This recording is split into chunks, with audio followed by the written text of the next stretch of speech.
Hello दोस्तों, मैं राजा स्वागत करता हूं आपका आरसी क्लासेस में।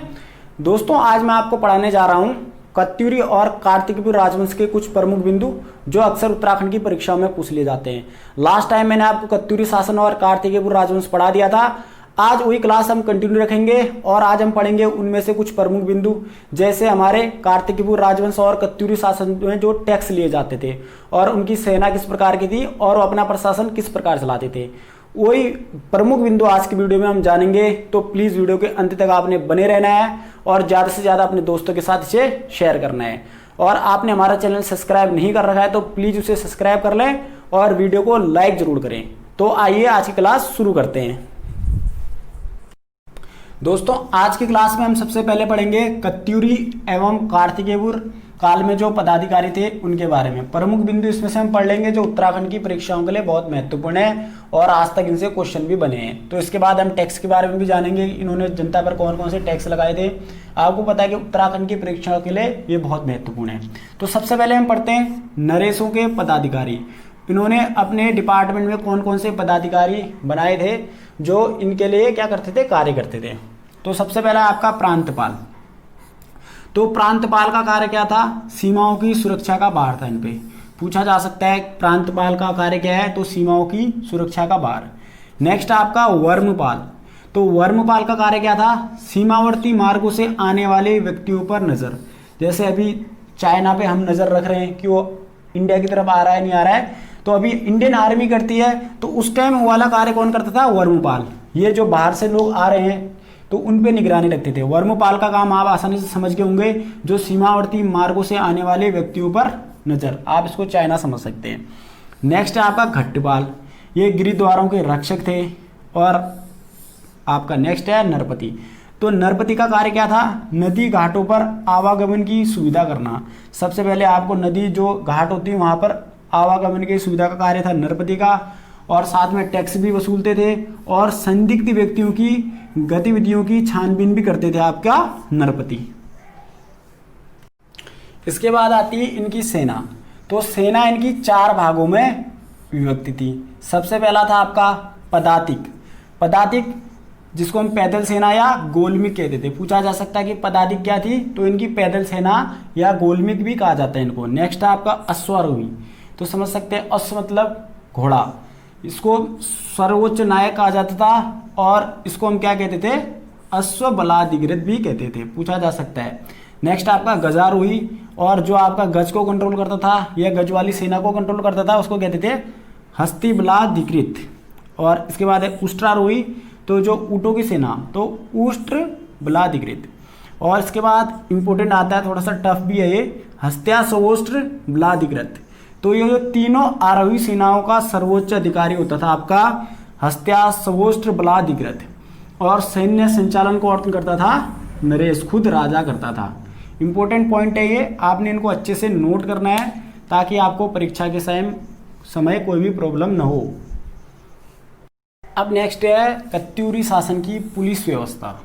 तो सबसे पहला इसमें आपका दोषा पराधिक। तो दोषा पराधिक का काम क्या होता था, अपराधियों को पकड़ने वाला सर्वोच्च अधिकारी। पूछा जा सकता है, तो दोषा पराधिक वो आपका अपराधियों को पकड़ने वाला सर्वोच्च अधिकारी। इसके बाद नेक्स्ट है आपका दूसरा दुसाध्य साधनिक। ये गुप्तचर विभाग होता था। तो दुसाध्य साधनिक आपका क्या होता था, गुप्तचर विभाग। नेक्स्ट है आपका दंडनायक, दंडपाशिक और महादंडनायक। तो ये पुलिस विभाग के बड़े अधिकारी होते थे। दंडनायक, दंडपाशिक और महादंडनायक पुलिस विभाग के बड़े अधिकारी। नेक्स्ट आपका दांडिक व खड़गिक। तो यह दंड और खड़गधारी आपके सिपाही होते थे। नेक्स्ट आपका चोरोद्धरणिक। तो चोरोद्धरणिक आपके चोर डाकुओं को पकड़ने वाला एक अलग डिपार्टमेंट होता था। तो इनकी जो पुलिस व्यवस्था थी बहुत अच्छी थी, तभी इन्होंने इतने साल हमारे उत्तराखंड में शासन किया। नेक्स्ट है पॉइंट इनका आय के साधन।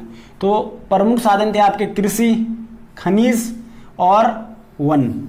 देखिए कृषि भी आज तक हमारे आय का प्रमुख साधन है, खनिज भी और साथ साथ वन भी। आज भी हमारे लिए उतने ही इंपॉर्टेंट है, तब भी हमारे लिए उतने ही इंपॉर्टेंट थे। अब देखिए इसमें कुछ इंपॉर्टेंट बिंदु हैं। क्षेत्रपाल। तो क्षेत्रपाल का कार्य क्या होता था, कृषि की उन्नति का ध्यान रखना। तो क्षेत्रपाल का अगर कार्य पूछा जाएगा आपको तो आंसर है आपका कृषि की उन्नति का ध्यान रखना। नेक्स्ट आपका प्रभातार, इसका कार्य क्या होता था? भूमि की विधि पूर्वक नाप करना। तो प्रभातार भूमि की विधि पूर्वक नाप करेगा, जो बीज जो बोए गए हैं उसके अनुसार ये भूमि की नाप करेगा। नेक्स्ट पॉइंट है इसमें उपचारिक या पट्टकोशचारिक। तो आपका उपचारिक या पट्टकोशचारिक का कार्य होगा भूमि अभिलेख करना। नेक्स्ट आपका खंडपति व खंड रक्षा स्थान अधिपति। तो इसका कार्य क्या हुआ? आपका खनिज तथा वन रक्षा तथा उससे संबंधित उद्योगों की व्यवस्था करना।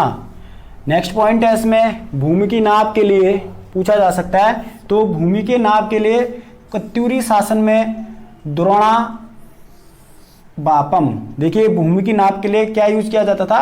द्रोणा बापम व नाली बापम, या एक नाली बराबर 9 पाथा या 2 शेर। बीज वाली भूमि का भी उल्लेख मिलता है आपका कत्यूरी शासन में। और देखिए आज भी द्रोण यानी दूण और नाली जिसको हम पाथा भी कहते हैं उसका आज तक हम प्रयोग करते हैं किसमें? भूमि मापन में। ये क्वेश्चन पूछा भी गया है। नेक्स्ट पॉइंट है आप कर।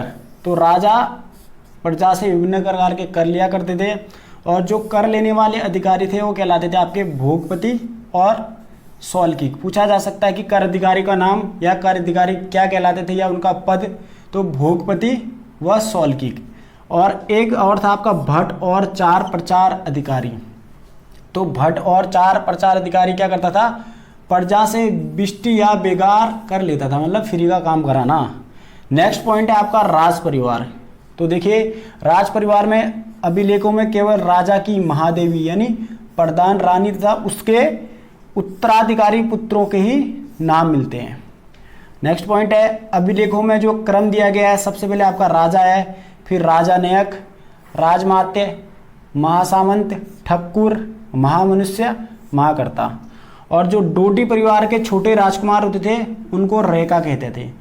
और रेखा या राजानायक बात एक ही है। नेक्स्ट पॉइंट है आपका सामंत।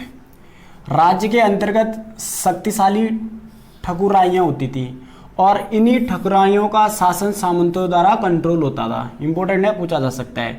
इसके बाद देखिए जनपद में शासन कैसे होता था। तो नरेश राज्य का सर्वोच्च अधिकारी होता था या सर्वोच्च शासक होता था। और जो हमारा राज्य है वो प्रांतों में विभाजित था, और जो प्रांतों में शासक था या जो प्रांतों को कंट्रोल करता था उसको क्या कहते थे? उपरिक या राज्यपाल। और इसके साथ में और भी एल्वर होते थे जो विभिन्न शाखाओं में बटे हुए थे। और इसके बाद प्रांतों को भी इन्होंने विषयों या जिलों में बांटा, और जो विषयों या जिलों का सर्वोच्च अधिकारी होता था वो आपका विषयपति कहलाता था।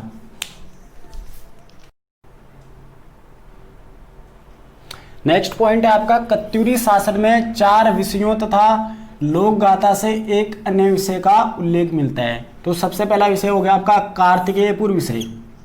इसमें पॉइंट है प्राचीन कत्यूर जोशीमठ से गोमती उपत्यका तक इनका एरिया था।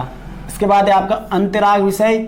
इसमें भागीरथी तथा अलकनंदा नदी की मध्यवर्ती उपत्यका तक इनका एरिया था। नेक्स्ट है आपका टंकणपुर विषय। इसमें इनका अलकनंदा और भागीरथी संगम से ऊपर अलकनंदा उपत्यका तक इनका एरिया था। और इसके बाद है ऐसाल विषय। इसमें भागीरथी तथा यमुना की मध्यवर्ती उपत्यका तक इनका क्या रहता था? शासन रहता था। और लास्ट है आपका मायापुर हाट। तो इसमें सतलुज या सतलज, यमुना दाब तथा कालीगंगा गोंडकी दाब तक इनका क्या कहता था? शासन रहता था।